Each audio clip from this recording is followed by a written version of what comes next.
The fire was blazing through the roof when firefighters arrived, and some residents didn't even know it. The smoke alarm went off, and there was smoke in my front room. And I called 911, and they said the fire department was already out there, and I needed to get out. She walked out to see this, and this man took the window the only way out with neighbors' help. This is a life-saving situation. You could care less. You know, I got out. That was the key.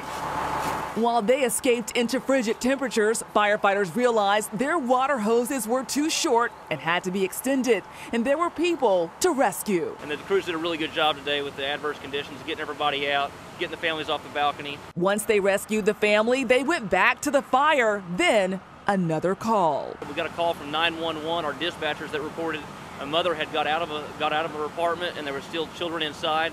So we redirected crews back to rescue those children, and we were able to get them out as well and reunite those with the mother.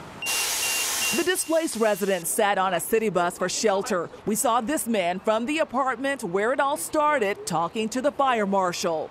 All that as firefighters continued battling the hot in the cold. It makes it difficult for firefighters, just the slips and falls, ice accumulating very quickly on the streets, on the hoses and that sort of thing.